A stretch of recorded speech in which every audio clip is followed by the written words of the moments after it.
The Nashville Predators fall to the Tampa Bay Lightning in a game with more ups and downs than the Alps outside Peter Yossi's back window.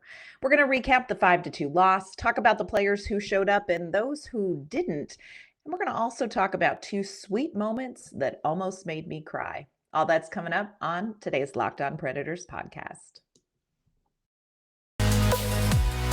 Your Locked On Predators, your daily podcast on the Nashville Predators.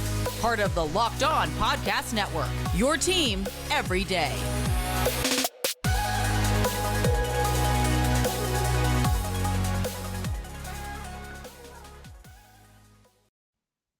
Thank you for making Locked On Predators your first listen of the day. I am Ann Kimmel. I'm a writer and editor at InsideThePreds.com, and I'm usually joined by my partner in crime, Nick Morgan, but Nick is off on a well-earned vacation, so I'm going to be flying solo today. And we're going to be talking about last night's 5-2 loss against the Tampa Bay Lightning. Nashville Predators headed to Tampa with their dads for the game last night. It was a game after a 5-day break away from games. So provided lots of quality time with the dads, maybe not the most fun time on the ice for Nashville Predators fans looking back. In case you missed the game, I'm going to do a real quick game recap, get you up to speed before we dive into some takeaways and some players of note. Tampa Bay Lightning came out and got the jump early. It was one of those early starts to a game that made your stomach sink.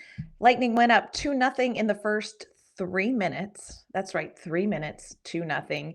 Nashville Predators got back on the board with a shorthanded goal at 10:51 in the first period. That's Nashville's first shorthanded goal of the season, which is probably a whole nother podcast in and of itself. In the second period, tied it up. Alexandre Carrier got his first goal of the season to make it 2-2. Looked like the Predators were back in this game. But that third period belonged entirely to the Tampa Bay Lightning. Braden Point and Nicholas Paul scored, and then Brandon Hagel added a shorthanded goal to make that final score 5-2, which sounds a little bit worse than maybe the game was, but also the Predators losing is a correct reflection of how the game went. Now, here at Locked On Predators, we usually share our one word to describe the game. I actually put a note out on Twitter, just curious what some of y'all's one word would be to describe this game, and loved a couple of the replies. One of them was whoopsie. Fair enough. Ouch was another one. And then here's one that I think could really be the title of an entire podcast episode for the Nashville Predators. And that one word was purgatory. So there's something to that.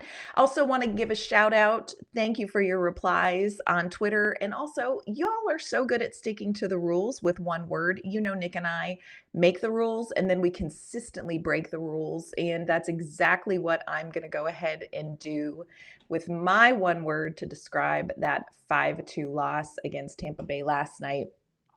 My one word, I am throwing it way back to when I was in kindergarten, did half-day kindergarten, and I would come home and eat my cheese and mayonnaise sandwich, and I would watch The Price is Right. And there was one game on The Price is Right that I loved, but that also filled me with such angst, even as a young child. And I still generate that same response now. And it's a game on The Price is Right called Mountain Climber. And I don't know if y'all have seen it, so let me explain to you what it is. There is like a cutout of a mountain, and there's a little cardboard mountain climber guy, and you go up these little steps, and to win the game, you need to keep the mountain climber on the mountain. If he falls over the mountain, you've lost the game. And the way that you move him up the mountain is there are 3 items, and you say, this is how much the price is on this item. And for every $1 off, it's a step. The mountain climber kind of goes up this mountain. Very anxiety ridden. You can feel already the tension building just from the description. But what normally would happen is the first item was, the contestants trying to get their feet wet. So they throw out a price and it's maybe a little off. And so the mountain climber, he goes up, the mountain, and you get a little nervous, but he finally stops. The second item, and I don't know why this happens, but I'm telling you, this is the pattern every time. The second item, generally the contestant gets pretty close.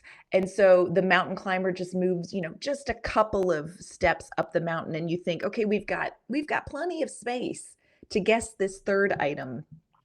And then the third item is just this obscure, strange, like item that nobody really has any idea what the price is. And so you just make, the contestant makes their best guess.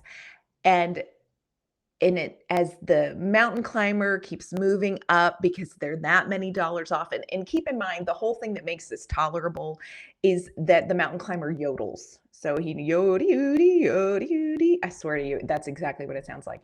But he yodels all the way up. But what happens is the tension builds and the tension builds until ultimately, it feels like more often than not, the mountain climber goes over the edge and the contestant loses.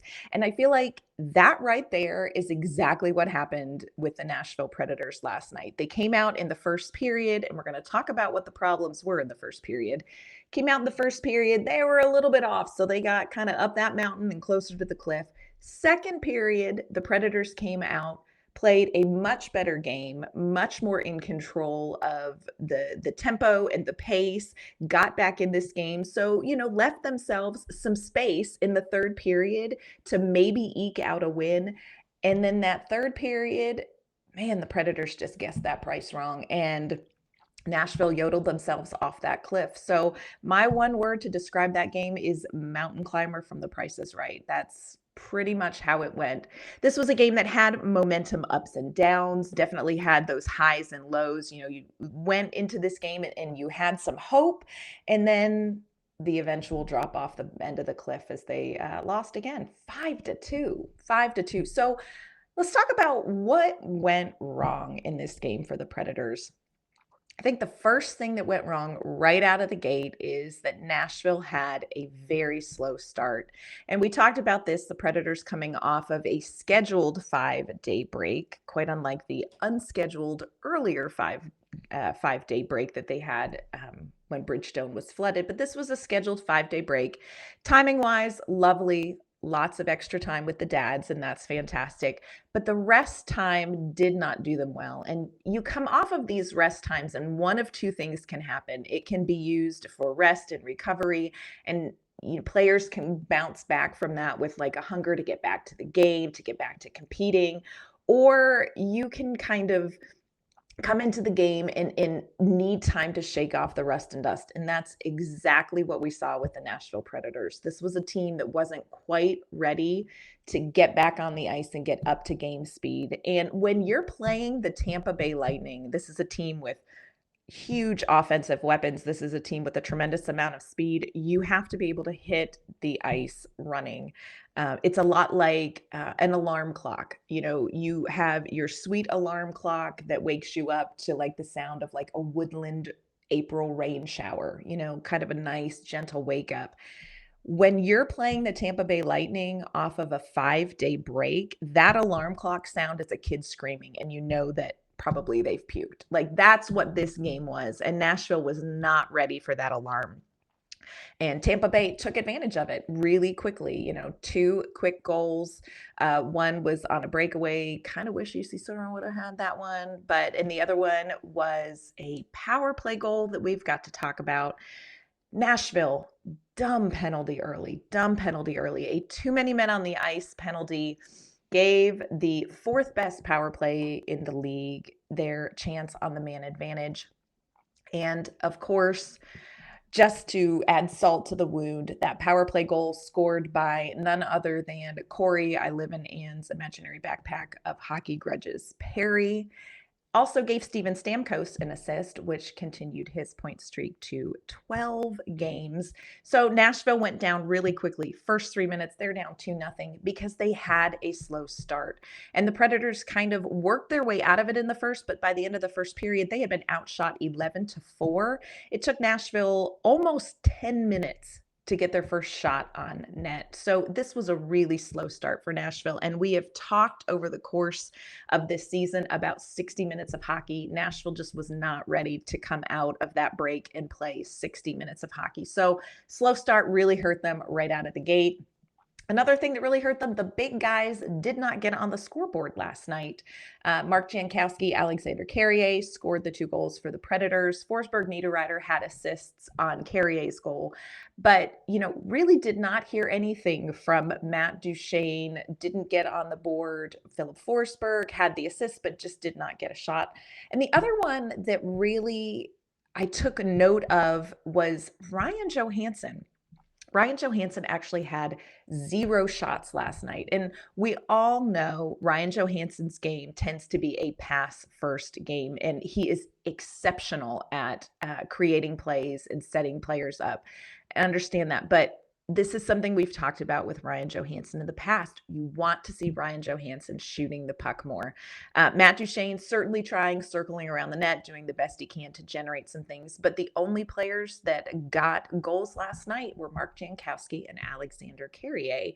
And look, you can't win a game with not, when you don't have your big guns scoring. And Nashville has struggled to put big gun scoring together with secondary scoring like they had last night to win games. So need the big guys to get on the scoreboard. Just didn't happen last night. And against Tampa Bay, it's got to be your top guys versus their top guys. And they won that battle last night. Coming up, we are also going to talk about the one main reason that I think the Nashville Predators lost last night's game. Plus, we're also going to talk about a couple of players who had big nights on and off the ice last night. But first, want to let you know that today's episode is brought to you by our great friends at BetOnline. BetOnline is your number one source for all your sports betting information, your stats, news, and analysis. You can get the latest odds, props, trends for every professional and amateur sport out there, from football, basketball, soccer, esports. They have everything you could be curious about on betonline.net. And if you love sports podcasts, and we know you do, you can find some of those at BetOnline as well. BetOnline is always the fastest and easiest way to get your betting fix. So if you are wager curious, this is the site you want to visit. So head to their website today and you can use your mobile device to learn more. BetOnline, where the game starts. So talked about a couple of things that didn't go well for the Preds. Slow start, real quiet from the top guys. But the thing that I really think doomed the Nashville Predators, and let's be real, not the first time we've seen this for Nashville this season, little mistakes cost the Predators. So Nashville had trouble with little things like clearing the puck from the zone. There was one stretch in the second period where Tampa Bay came out and they had 4 minutes and 20 seconds. 4 minutes and 20 seconds of offensive zone time. That wasn't like a double minor penalty with a bonus 20 seconds tacked on. That was 5-on-5. Nashville could not clear the penalty. And when you let an offensive stretch go that long, you end up with 5 exhausted defenders. And I am telling you, Tampa Bay was circling the net like sharks, and Saros was the chum. It was the longest 4 minutes and 20 seconds of hockey I think I've ever seen in my life. What I will say in that 4 minutes and 20-second stretch is that Nashville limited Tampa Bay to 1 shot on goal, which is pretty impressive considering how much movement was going on during that stretch, how exhausted the defenders were, and Tampa Bay just kept slow cycling in fresh legs. I mean, it was a rough stretch. Can't clear the puck, you're going to get pinned down in the zone. And the longer you're pinned down, the worse it's going to be. Nashville was very lucky to escape that without Tampa Bay capitalizing and scoring a goal. We talked about another little mistake earlier, that too many men on the ice penalty. The Predators had a couple of penalties. There was a tripping penalty later on. Upside of that tripping penalty, it led to the Predators' first shorthanded goal. So we're not going to squawk a ton on that one. But penalties that are just execution issues. Too many men on the ice. I mean, It's been the same number of men since Pee Wee. So just something to kind of think of. And again, I think part of that was just shaking off, the rust and dust and getting back to that focused mental game that you have to have after a 5-day break. Another mistake, and I hate to talk about this. You know that I love Juuso Parssinen. You know that if his mom can't come on the mom's trip, I will sub in and bring him cookies gladly. But Parssinen had a turnover in the third period, kind of entering the offensive zone, and he was looking to make a pass that quickly got intercepted, and Nashville was caught in kind of a slow line change. They were sort of lollygagging on the line change. And Tampa Bay, team with speed, team with a transition game. And by the time Predators got who they needed back on the ice, Tampa Bay was up the ice. Matthias Ekholm had been beat. UC Saros maybe could have made that save, but didn't make that save. And, Nicholas Paul put the Tampa Bay Lightning up 4-2. In a 4-2 game in the third period against the Lightning feels more than one goal different than a 3-2 game against the Tampa Bay Lightning. And what I want to say about that play from Juuso Parssinen, I think we're seeing a young man who really is NHL ready. We're also seeing a young man who is learning the difference between an AHL play and an NHL play. The pass that he wanted to make, it was a great look, but with NHL defenders in front of him, it's a pass that's just not going to work in the NHL unless you are maybe like Connor McDavid or Dumbledore. Like, it's just not a play that's going to materialize successfully in the NHL. So I think that was kind of a moment of, this is somebody who is used to playing against opponents at an AHL level where you could sneak that pass through. It's just not going to happen in the NHL.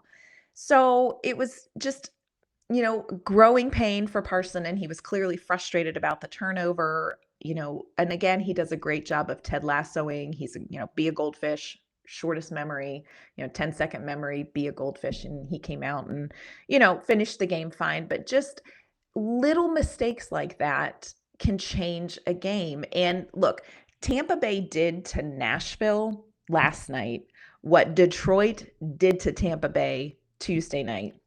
On Tuesday night, any mistake that Tampa Bay made, Detroit capitalized on. And that was the difference. Detroit came away and won that game against the Lightning. And Tampa Bay turned around and did that to the Nashville Predators last night. So, it's those little mistakes.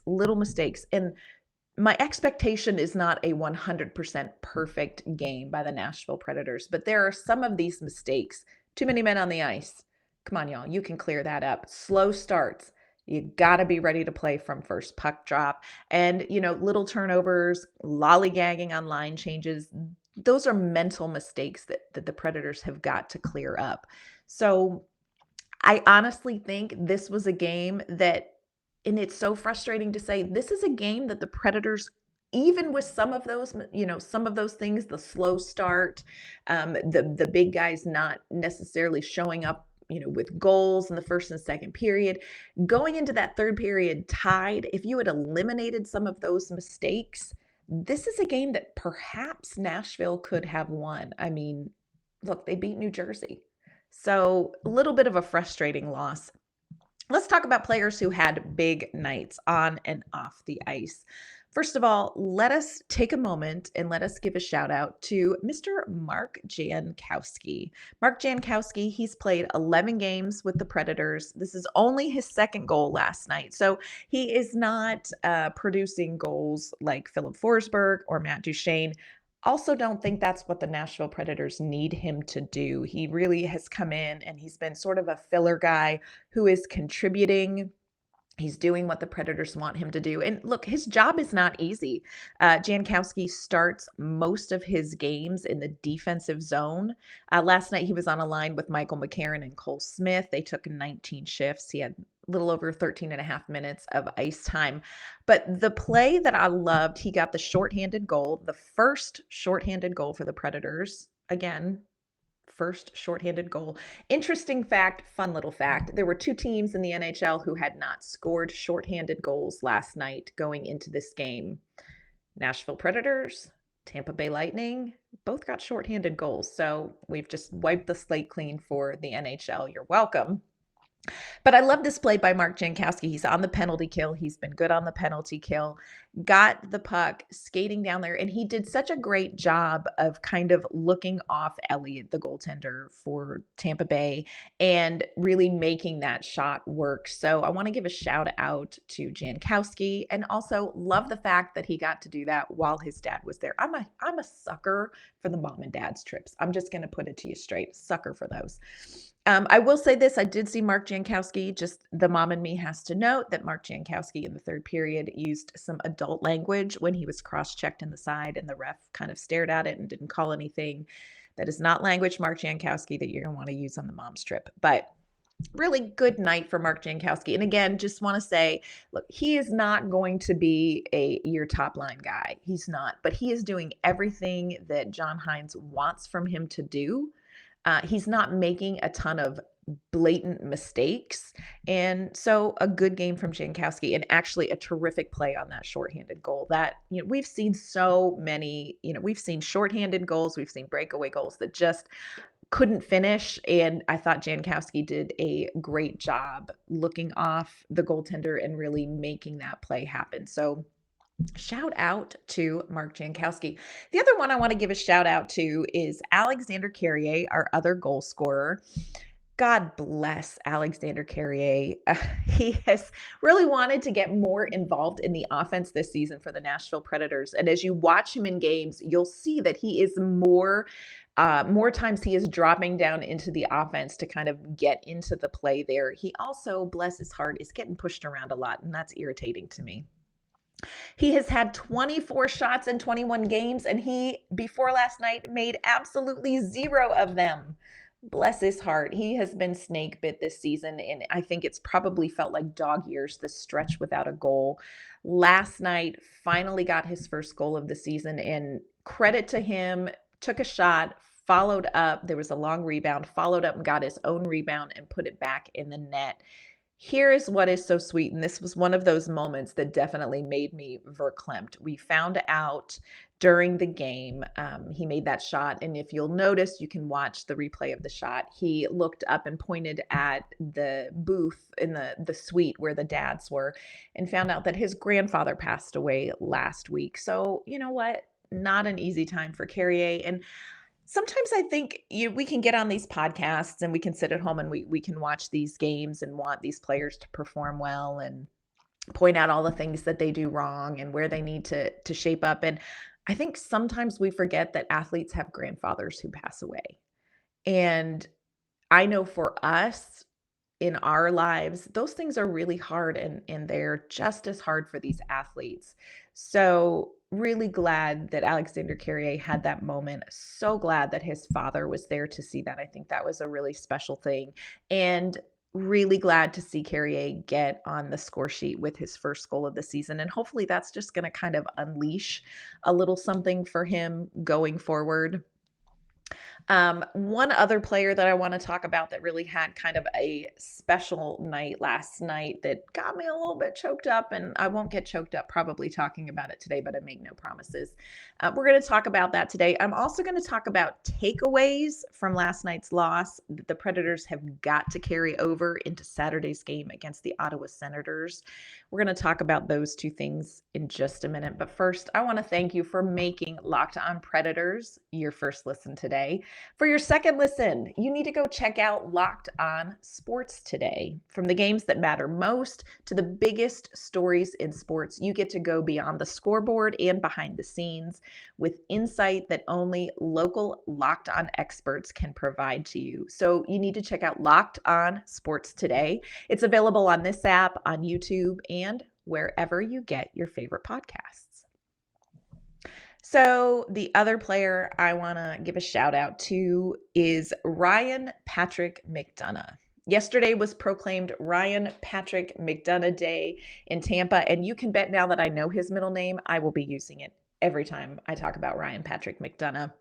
Of course, we all know Ryan McDonagh returning to Tampa Bay for the first time since he was traded in that trade.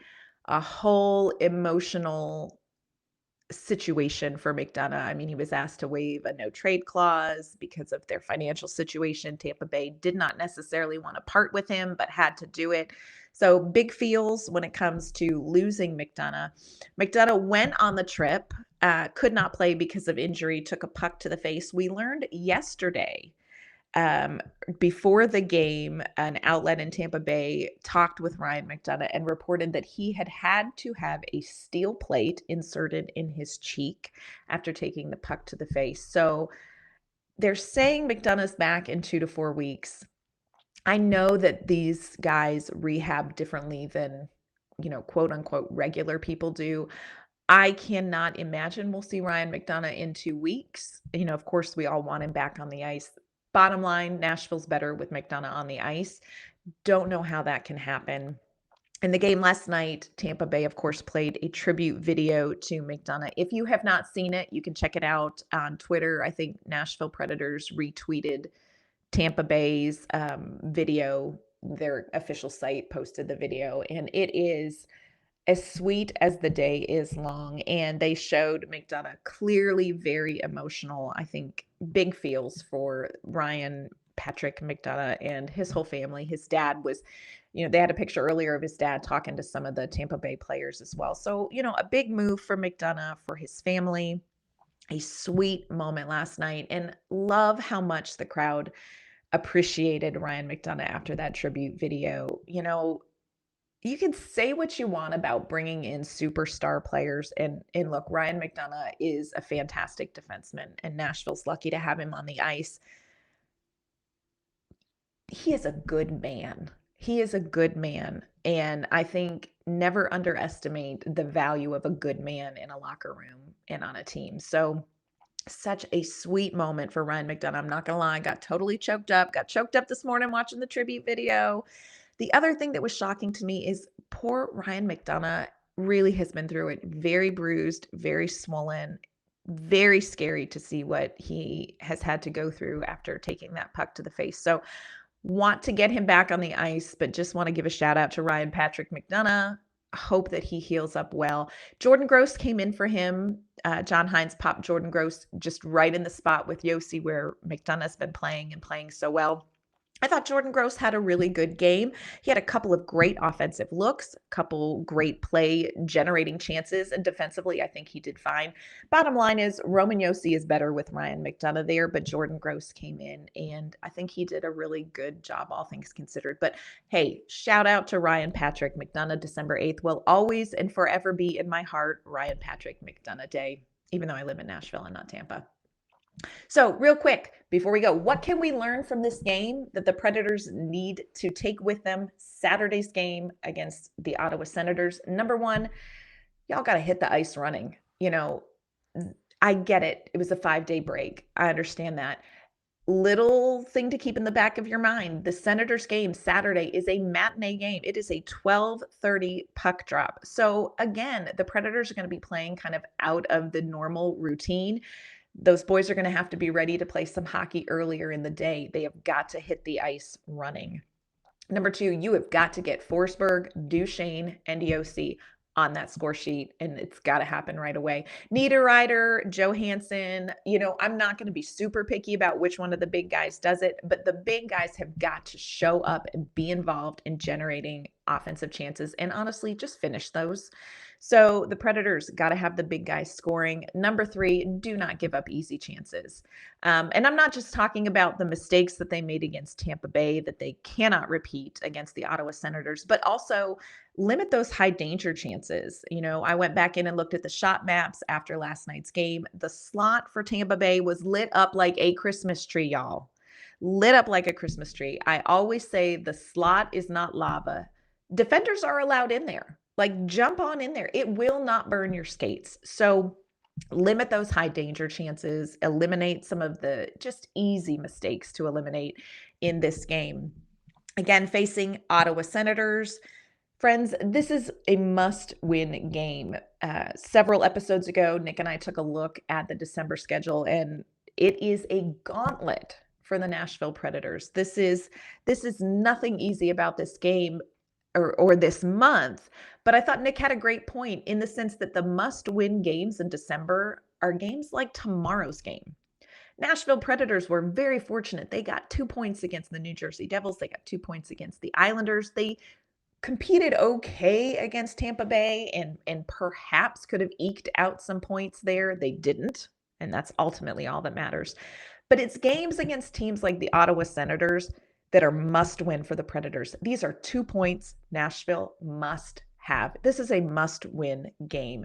So the Predators maybe need to bring some of that emotional frustration over the things that went wrong against Tampa Bay and bring that into the game at, again, 12:30 start time on Saturday to get 2 points. This is a game the Predators cannot lose in a December packed with top teams in the league. Senators are 10-14-1. Interestingly enough, they've beat Buffalo. They beat the New York Rangers last week in overtime. But when you look at their schedule, when you look at their games, here's kind of where they're at. The Senators are beating teams that they should beat. But they're losing to some teams that make sense that they're losing to. Every so often, though, they push the envelope, like last night.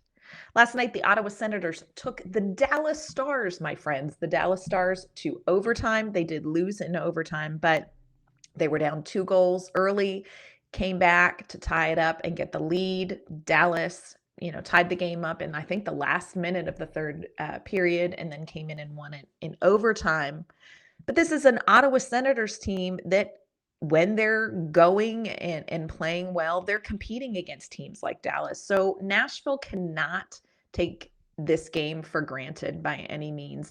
The Senators have the 7th best power play in the league. For the love, can we play the worst power play teams for a little while? I mean, can we just play bad power play teams? So, don't want to give up any man advantage. Interesting roster for the Ottawa Senators. They've got, of course, Brady Tkachuk. He has 29 points, 12 goals. Tim Stützle, 27 points, 10 goals. Let us give a shout out to geriatric 34-year-old Claude Giroux, who they got in the offseason. He has 11 goals for the Senators. And I thought the Senators had one of the more interesting off seasons. They made some moves that kind of kept it interesting and spicy. They got Claude Giroux from Seattle. They also traded for Alex DeBrincat, who has 6 goals, and they snagged themselves Cam Talbot in net. Talbot's had 11 starts, 4-7 on the games, or on, out of those 11 starts. So, he's just kind of finding his groove with Ottawa. Cam Talbot and Anton Forsberg seem to be sort of sharing starts, more balanced starts. Forsberg has 14 starts. He is 5-7, 0-2, 908 save percentage, allows about 3.24 goals against average. So Forsberg started against Dallas last night. Not sure whether the Predators will see Talbot or Forsberg. Kind of hope it's Talbot, because there is a vibe, friends, where when the Predators score on Anton Forsberg and Bridgestone has to yell, "You suck, it's all your fault. Forsberg, you suck." It just feels weird. So we'll have to wait and see who the Senators put in net. Couple things of note from the Senators. Their first goal against Dallas, off a turnover. Nashville Predators, don't make silly mistakes. Also, the Senators do not give up net front real estate easily. They really do battle in front of the net. And so Nashville's going to have to stand their ground. They're going to have to get defenders in there to kind of keep clearing things for Saros or Lankinen. We'll see who. I'm guessing it will be Lankinen, but let's see what John Hines decides tomorrow. And also, again, Senators are a team that have come from behind, that came from behind against Dallas. A 2-goal lead against the Senators is not going to be enough. So Nashville, 60 minutes of hockey with your foot on the gas. Also, interesting and fun little tidbit, if you're thinking about checking out a Predators game at Bridgestone Arena, Saturday afternoon's game is Star Wars themed, and so it's just going to be fun. They are giving away Philip Forsberg bobbleheads. Who does not want that? So Star Wars themed game Saturday, again, 12:30 puck drop, matinee game. It'll be interesting to see how the Predators kind of adjust to another game that's a little bit out of the groove. We are going to have that complete game recap on Monday after the game. So be sure to check us out then. We're going to break it down, give you our one word, talk about what we saw. Hopefully, the Predators are going to be able to bounce back. And again, Saturday, must-win game against the Ottawa Senators. Let's see if they can pull it out. That's going to do it for today's episode of Locked on Predators. I want to thank you for making us your first listen of the day. If you are listening to this on Apple or Amazon or whatever podcasting platform is your very favorite, be sure to subscribe, leave us a review, let us know how you like the podcast. If you're watching this on YouTube, go ahead and leave us a comment. Let us know, what is the one thing that the Nashville Predators have to do to get this win Saturday against the Ottawa Senators? Want to hear what you have to say about that. And also be sure you subscribe and click the bell for notifications. That way you're going to be the first one to know when we have new episodes dropping Monday through Friday. So check us out on YouTube. Hope that you all have a fantastic weekend. Fingers crossed for a Predators win Saturday against the Senators. We're going to see you on Monday. Take care, everyone.